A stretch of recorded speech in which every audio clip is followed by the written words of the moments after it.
Assalamualaikum warahmatullahi wabarakatuh.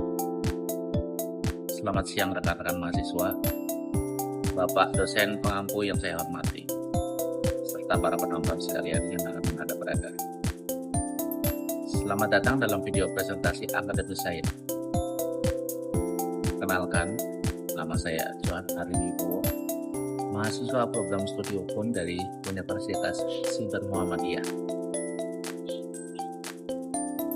Pada kesempatan yang berharga ini, saya akan memaparkan hasil analisis hukum mendalam mengenai topik yang tidak hanya relevan secara akademis, tapi juga sangat dekat dengan kehidupan kita sehari-hari, yaitu navigasi hukum di pasar virtual, perlindungan konsumen, dan tantangan penegakan hukum pada era e-commerce di Indonesia. Rekan-rekan sekalian, mari kita mulai dengan sebuah refleksi sederhana, namun mengena. Coba ingat kembali, kapan terakhir kali Anda berbelanja langsung ke toko fisik atau membeli sesuatu yang sebenarnya bisa Anda pesan lewat ponsel dalam hitung detik? Jawabannya mungkin sudah lama sekali. Kita hidup di era di mana satu klik bisa mendatangkan barang ke depan pintu kita dalam waktu kurang dari 24 jam. Indonesia sendiri, berdasarkan berbagai laporan ekonomi digital, konsisten masuk dalam jajaran pasar e-commerce terbesar di Asia Tenggara dengan nilai transaksi yang mencapai ratusan triliun rupiah setiap tahunnya dan terus bertumbuh.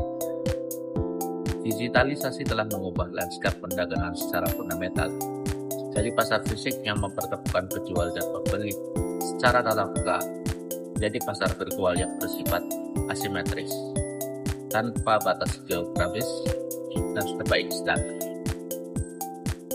Jual bisa berada di Surabaya, pembeli berada di Medan, dan barang dikirim dari gudang di Tangerang. Semuanya terjadi tanpa satupun pihak saling bertatap muka.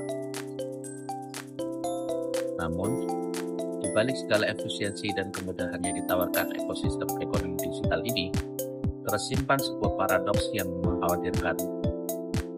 Data berkala dari Badan Perlindungan Konsumen Nasional atau BPKN dan Yayasan Lembaga Konsumen Indonesia atau YLKI menunjukkan tren yang sangat konsisten dari tahun ke tahun. Sektor e-commerce selalu menempati urutan teratas dalam jumlah pengaduan konsumen di Indonesia. Ini rekan-rekan, sudah jauh lebih kompleks dari sekedar barang terlambat datang atau produk tidak sesuai foto. Isu-isu yang kini muncul telah bermutasi menjadi tantangan hukum yang jauh lebih serius dan multidimensional. Antara lain, pertama, pencurian dan kebocoran data pribadi konsumen yang terjadi akibat sistem keamanan platform yang lemah. Kedua, manipulasi ulasan produk atau yang kita kenal sebagai fake reviews. Ulasan bintang 5 yang dibeli bukan diberikan dengan jujur. Ketiga, algoritma harga yang diskriminatif, di mana harga yang ditampilkan kepada satu konsumen bisa berbeda dengan konsumen lain berdasarkan profil digitalnya. Keempat, peredaran kosmetik, suplemen, dan obat-obatan tanpa izin edar resmi dari BPOM yang dipasarkan bebas seolah-olah produk legal. Dan kelima, yang mungkin paling merugikan secara finansial, hilangnya tanggung jawab hukum ketika toko digital tiba-tiba menutup akun atau menghilang setelah menerima pembayaran. Disinilah letak benturan hukum yang sesungguhnya. Kita memiliki Undang-Undang Nomor 8 Tahun 1999 tentang perlindungan konsumen, sebuah produk legislasi yang lahir pada tahun 1999 pada penghujung abad ke-20. Di saat internet di Indonesia menjadi bawahan yang hanya bisa dinikmati segelintir orang, dan konsep marketplace raksasa seperti yang kita kenal hari ini belum pernah sekalipun masuk dalam benak para pembuat undang-undang kita ketika itu. Pertanyaannya sekarang, apakah perangkat hukum yang lahir di era pra-digital ini masih cukup tangguh untuk melindungi konsumen di era digital yang bergerak secepat ini? Oleh karena itu, tujuan utama dari presentasi video ini ada tiga. Pertama, menakar sejauh mana efektivitas Undang-Undang Perlindungan Konsumen Nomor 8 Tahun 1999 ketika dihadapkan langsung pada dinamika era digital yang terus bergerak. Kedua, menganalisis dan memetakan batas tanggung jawab hukum dari platform marketplace besar selaku pihak ketiga dalam ekosistem perdagangan digital. Dan ketiga, mengidentifikasi kendala-kendala struktural maupun substansial yang selama ini menghambat penyelesaian sengketa konsumen di ranah digital. Mengapa topik ini penting dan mendesak untuk dibahas sekarang? Karena ada satu prinsip dasar berat-berat ilmu hukum yang tidak boleh kita lupakan. Ubi societas ibi ius, di mana ada masyarakat, di situ ada hukum. Hukum tidak boleh statis. Hukum harus progresif dan responsif terhadap perubahan sosial. Jika masyarakat kita sudah bertransformasi menjadi masyarakat digital, maka hukum pun harus ikut bertransformasi. Karena jika instrumen perlindungan konsumen kita rapuh di ruang digital, maka fondasi dari seluruh ekosistem ekonomi digital Indonesia yang bernilai ratusan miliar dolar juga akan rapuh.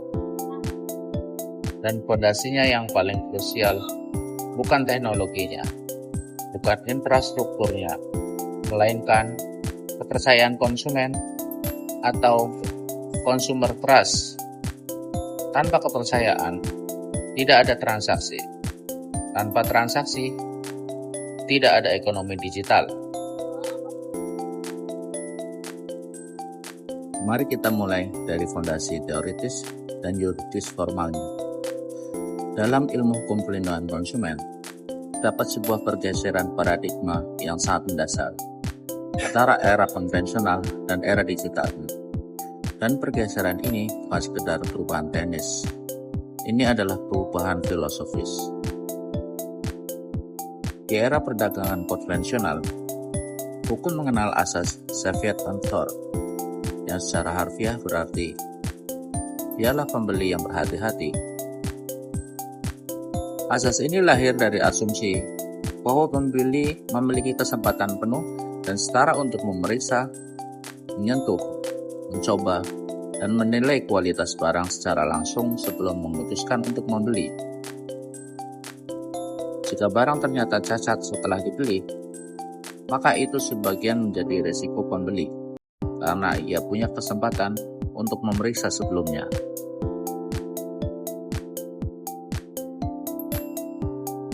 Namun ketika kita masuk ke ranah transaksi e-commerce, asas caveat emptor ini kehilangan pijakannya. Mengapa? Karena konsumen digital hanya mampu melihat foto produk yang bisa diedit, membaca deskripsi teks yang bisa dimanipulasi, dan membaca ulasan yang bisa dibeli.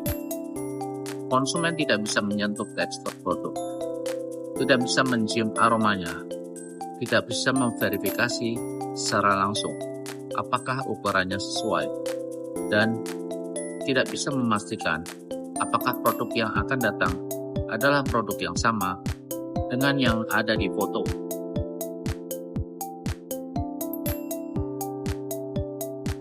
Dalam kondisi asimetri, informasi yang sangat timpang ini, hukum modern kemudian beralih ke asas caveat venditor.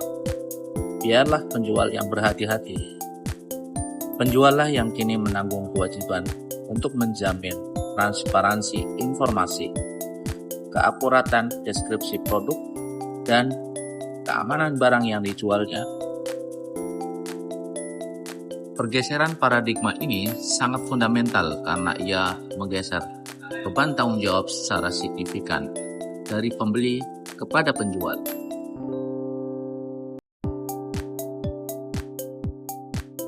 Kini, mari kita peta regulasi positif yang mengatur perlindungan konsumen digital di Indonesia. Instrumen hukum kita sebenarnya tersebar dalam beberapa lapisan regulasi.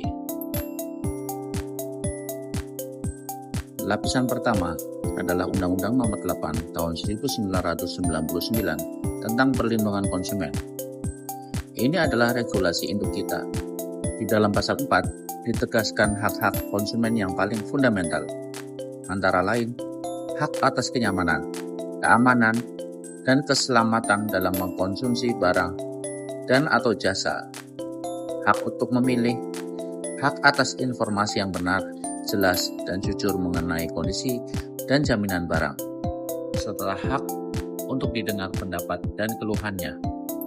Sementara di pasal 7, pelaku usaha diwajibkan memberikan informasi yang benar dan jujur serta memberikan kompensasi atau ganti rugi apabila barang yang diterima konsumen ternyata tidak sesuai atau rusak.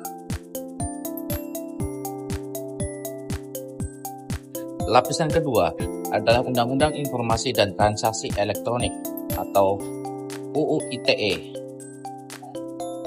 UU ini mengakui dan menegaskan bahwa kontrak elektronik yang terbentuk dalam transaksi e-commerce memiliki kekuatan hukum yang mengikat dan sah secara hukum, setara dengan kontrak tertulis konvensional. Ini penting karena ia memberikan landasan hukum bagi transaksi digital.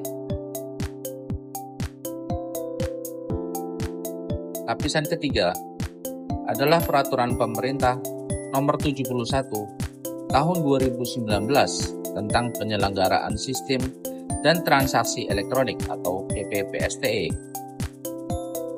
Disinilah negara pertama kali secara eksplisit memperkenalkan konsep penyelenggara perdagangan melalui sistem elektronik atau PPMSE, atau yang lebih kita kenal sebagai platform marketplace. PP ini menegaskan bahwa platform bukan sekedar papan iklan digital yang pasif, melainkan entitas yang memiliki fungsi pengawasan aktif terhadap aktivitas perdagangan yang berlangsung di dalam sistemnya.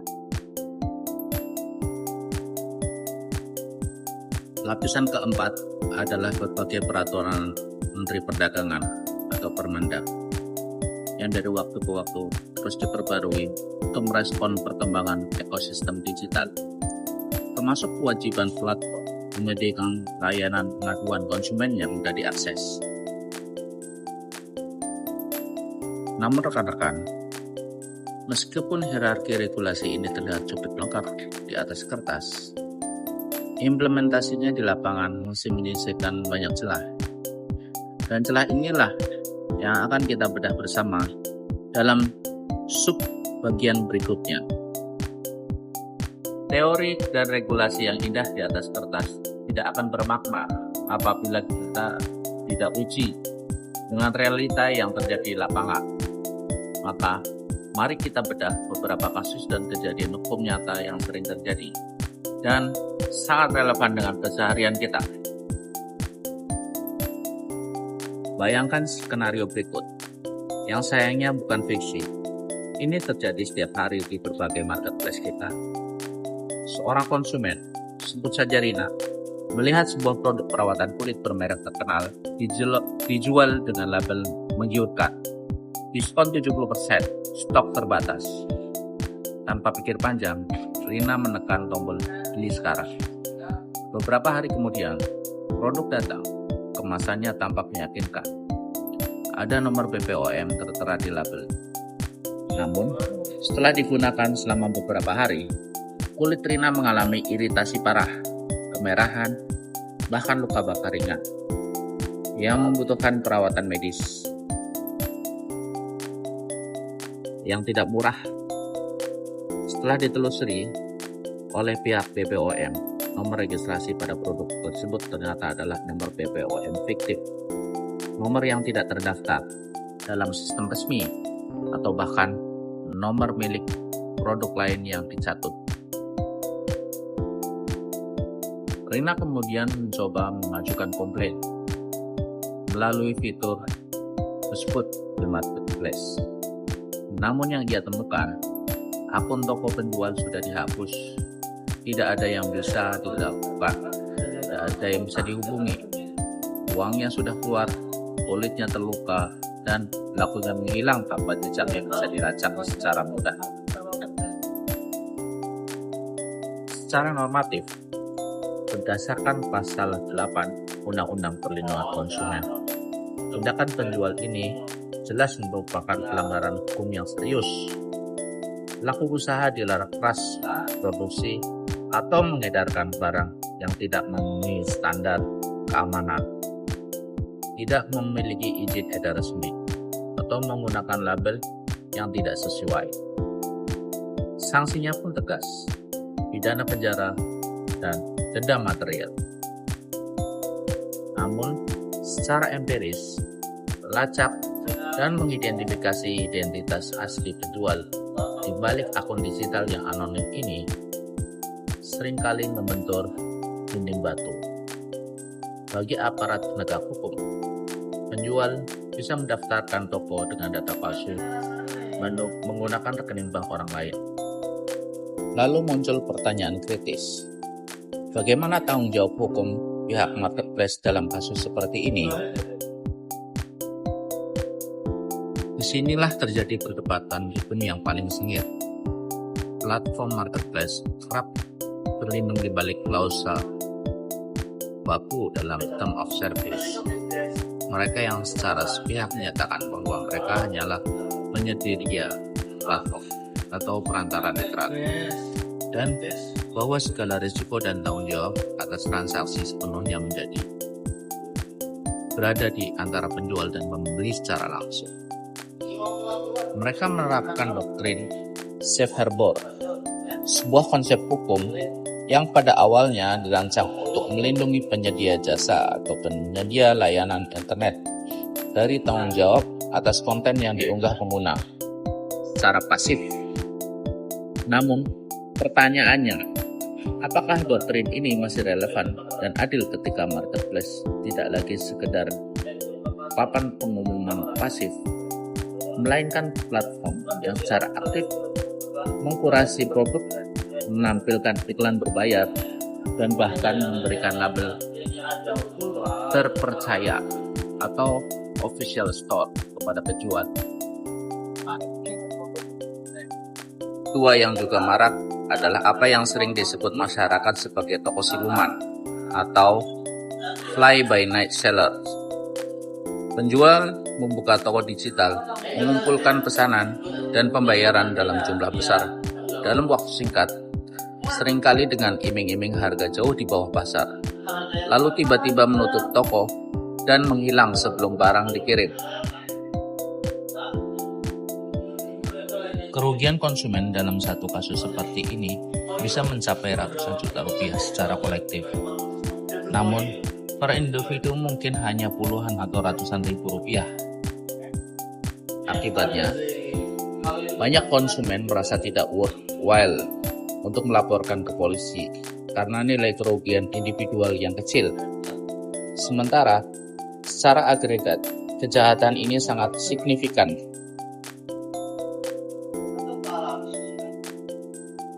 Ketiga adalah tentang integritas informasi di platform digital.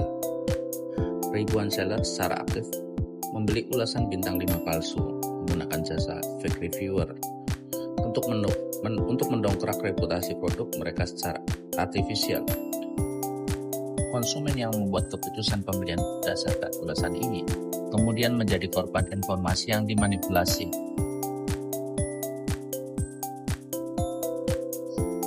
Ini bukan sekedar masalah etis. Ini adalah hak pelanggaran konsumen atas informasi yang benar, jelas, dan jujur. Sebagaimana dijamin dalam pasal 4 Undang-Undang Perlindungan Konsumen. Namun sejauh ini, belum ada regulasi teknis yang spesifik mengatur sanksi bagi praktik manipulasi ulasan ini di Indonesia. Menanggapi berbagai problematika yang kita bahas tadi, para akademisi dan praktisi hukum seperti Indonesia mulai menyuarakan pendekatan-pendekatan baru yang lebih progresif. Ada beberapa perspektif penting yang perlu kita cermati bersama. Pertama, banyak ahli hukum berpendapat bahwa doktrin safe harbor tidak boleh disalahgunakan untuk melegitimasi kelalaian aktif platform. Ada perbedaan mendasar antara platform yang benar-benar pasif dan tidak tahu tentang konten ilegal di sistemnya, dengan platform yang secara aktif merekomendasikan, mempromosikan, dan mengambil keuntungan finansial dari transaksi yang kemudian terbukti merugikan konsumen.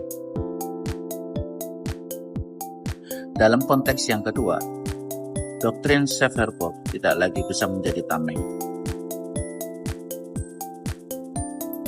Kedua, para ahli mendorong penerapan prinsip Know Your Customer atau KYC yang ketat oleh platform terhadap para merchant atau pedagang yang membuka toko di platform mereka. Artinya, sebelum seseorang diizinkan berjualan, platform wajib memverifikasi identitas aslinya, nomor pajak, bahkan kualifikasi produk yang akan dijual, terutama untuk kategori produk berisiko tinggi seperti kosmetik, suplemen, dan obat-obatan.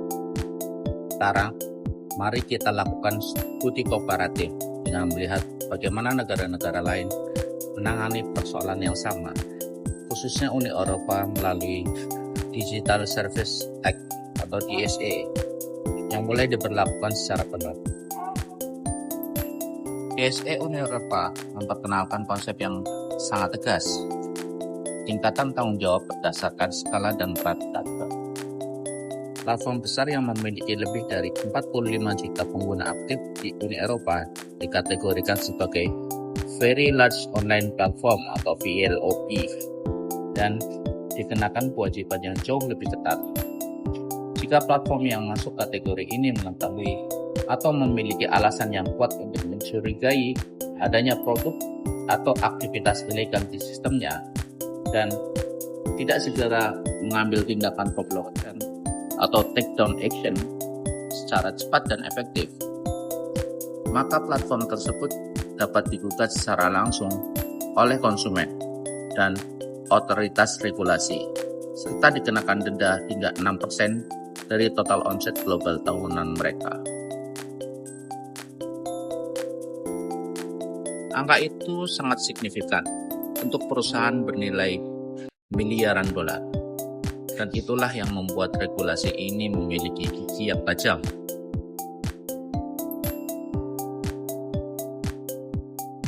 Bagaimana dengan Indonesia? Peraturan Menteri Perdagangan kita sebenarnya sudah mulai bergerak ke arah yang benar. Platform diwajibkan memfasilitasi perlindungan konsumen, menyediakan kanal pengaduan yang mudah diakses, dan merespon laporan pelanggaran dalam tenggat waktu tertentu. Namun, jika kita jujur, implementasi dan kekuatan sanksinya masih jauh tertinggal dibandingkan standar internasional. Celah terbesar ada pada kepastian eksekusi. Siapa yang berwenang mengeksekusi sanksi, berapa besar sanksinya, dan apakah sanksi tersebut cukup deteren untuk mengubah perilaku platform raksasa yang beroperasi secara global? Ini adalah pertanyaan yang regulasi kita saat ini belum menjawabnya dengan tuntas.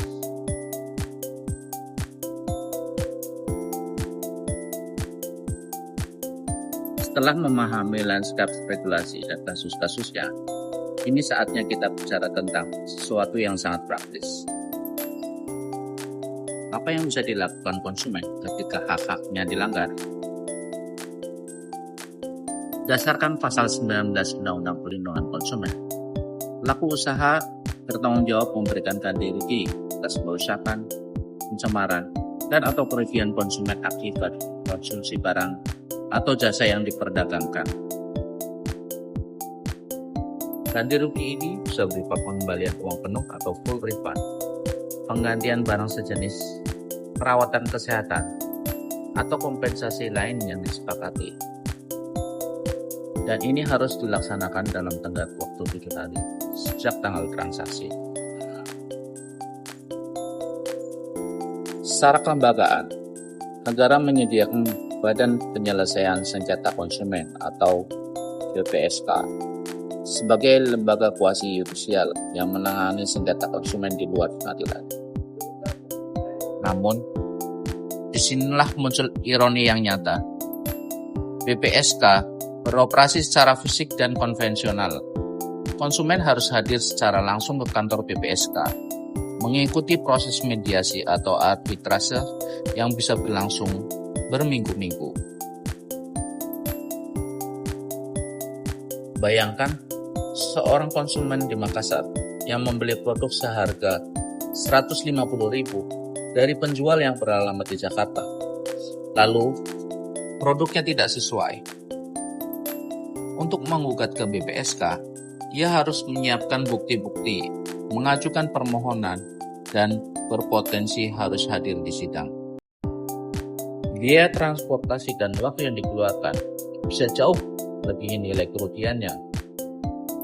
Ini yang membuat mayoritas konsumen akhirnya memilih untuk diam dan menerima kerugian, dan pelaku usaha yang nakal pun lolos tanpa konsekuensi.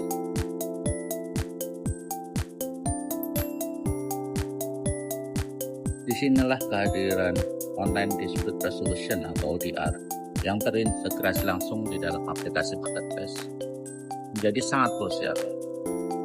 ODR yang ideal bukan sekedar fitur chat dengan customer service yang responnya lambat dan tidak mengikat. ODR yang efektif harus memiliki beberapa karakteristik. Prosesnya harus digital penuh. Putusannya harus mengikat secara hukum atau berkekuatan eksekutorial. Prosesnya harus cepat. Idealnya selesai dalam 14 hari dan hasilnya harus dieksekusi langsung melalui sistem escrow atau rekening bersama yang sudah dipegang platform. Beberapa negara di Asia seperti Tiongkok sudah memiliki Internet Court, pengadilan khusus yang menangani sengketa transaksi online sepenuhnya secara digital. Mulai dari pendaftaran gugatan hingga putusan final. Indonesia perlu belajar dari model seperti ini dan beradaptasi sesuai kondisi hukum kita. Rekan-rekan sekalian, kita telah menempuh perjalanan analisis yang cukup panjang dan komprehensif.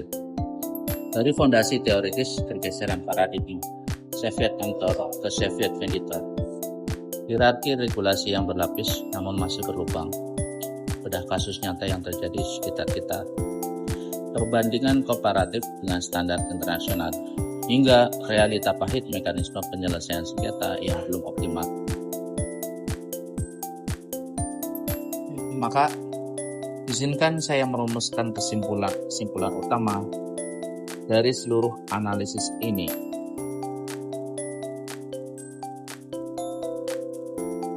Kesimpulan pertama, ketertinggalan regulasi yang nyata. Undang-Undang Perlindungan Konsumen Nomor 8 Tahun 1999 yang menjadi tulang punggung perlindungan konsumen kita telah mengalami apa yang bisa kita sebut sebagai penuaan fungsional.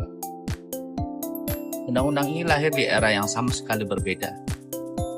Meskipun sudah ditopang oleh Undang-Undang ITE dan PPPSTE, masih ada celah hukum yang lebar, terutama pada pertanyaan tentang batas tanggung jawab mutlak platform marketplace ketika terjadi kerugian konsumen akibat kelalaian pengawasan. Kesimpulan kedua, kelemahan pada tataran eksekusi.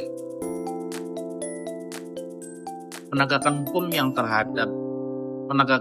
terhadap pelanggaran hak konsumen digital terhambat oleh dua masalah struktural utama. Pertama, anonimitas digital pelaku usaha yang membuat identifikasi dan penegakan hukum menjadi sangat sulit.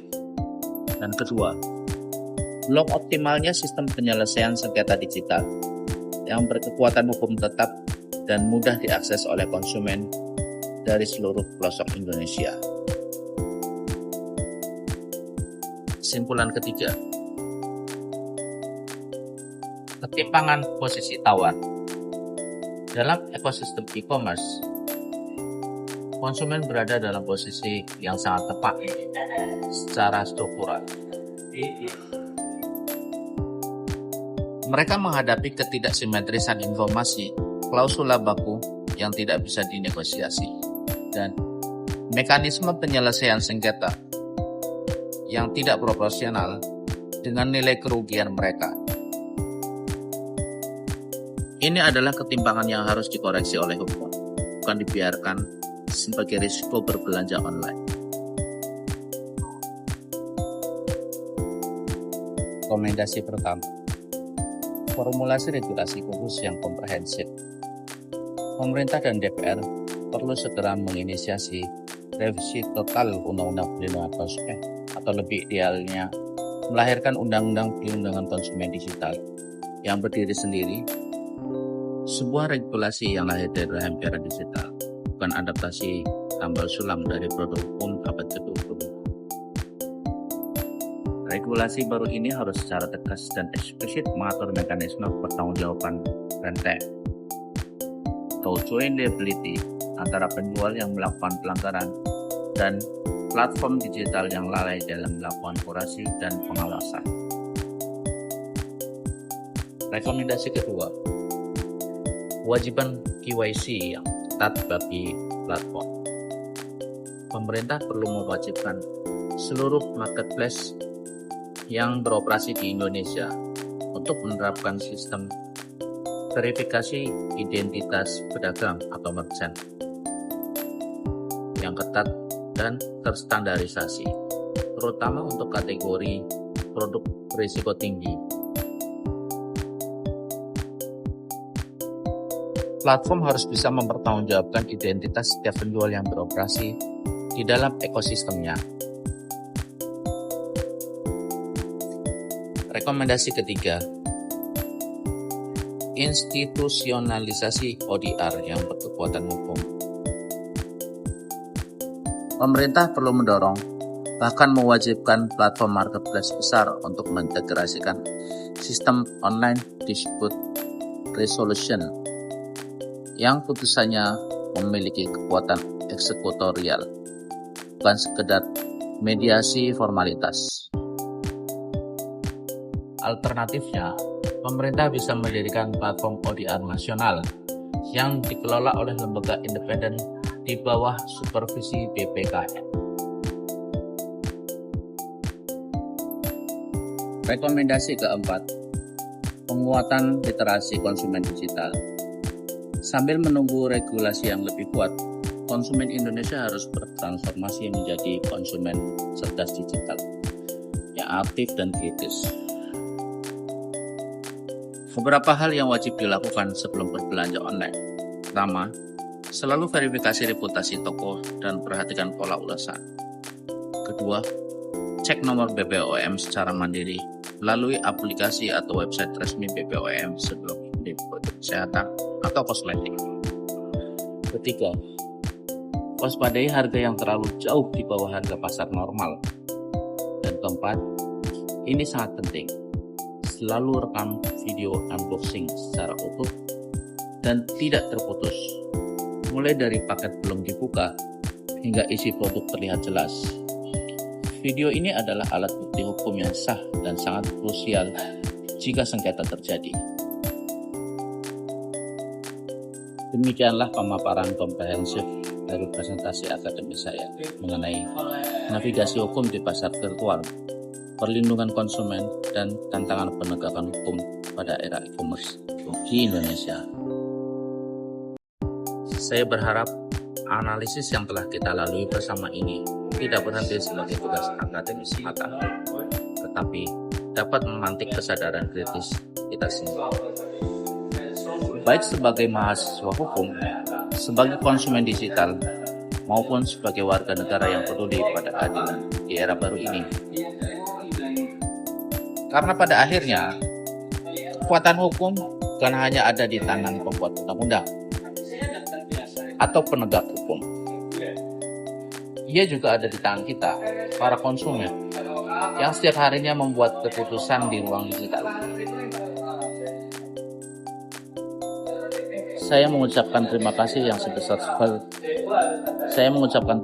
sebesar-besarnya pada Bapak dosen kampus, rekan mahasiswa, dan seluruh penonton yang telah meluangkan waktu untuk menyimak presentasi ini. Jika ada pertanyaan atau tanggapan atau diskusi yang ingin dilanjutkan, silakan sampaikan di kolom komentar. Saya sangat terbuka dan senang untuk berdiskusi lebih lanjut. Saya, Johan Arwibowo, pamit undur diri.